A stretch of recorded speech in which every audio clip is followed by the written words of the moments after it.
I can remember the night that I first heard Hey Boy by the DC Blossoms on the legendary Shrine label from Washington, DC.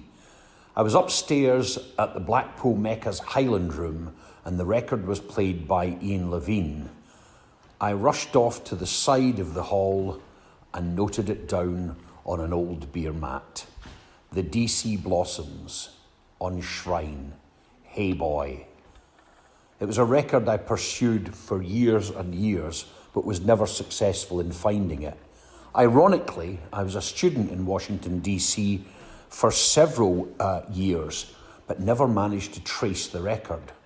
One reason was that the Shrine label had all but been destroyed in the aftermath of the assassination of Martin Luther King. When he was shot, the rioting in downtown Washington set fire to a distribution warehouse called Waxy Maxie's. And Waxy Maxie's was where much of the Shrine catalogue was held.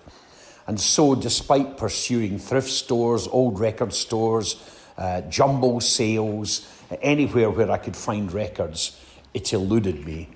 One day, however, much further south in Birmingham, Alabama, I was working on a project and I passed a store which had old records outside.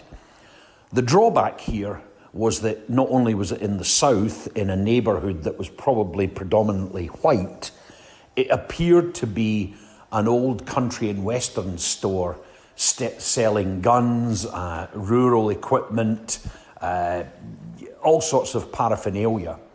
I searched in every box and there was nothing much for me. I collect only soul music, and so the idea of Merle Haggard or any of the big country stars that were being recycled in the box were of no interest. In the last box, and it's always the last box, were this mix of stuff, old R&B, a little bit of soul, and there, 3/4 of the way through the box, was a pristine copy of the Hey Boy by the DC Blossoms. I couldn't believe my luck. I couldn't believe that something in such great condition was so far from home. Somehow, miraculously, perhaps even astonishingly, this record had survived the riots in Washington, DC, and it found its way down south to Birmingham, Alabama.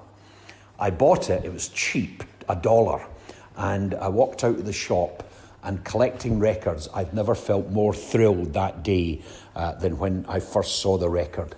To this day, it mesmerises me even still. Periodically, if I play at a Northern Soul Club, I'll pull it out the box and I'll wonder by what mad circumstances it came into my hand. It's now probably worth about £2,000 or £3,000, the record. But for me, it talks much, much more to another issue. Not so much the value of the records, but the serendipity that led to it being in my hands. DC Blossoms, Hey Boy.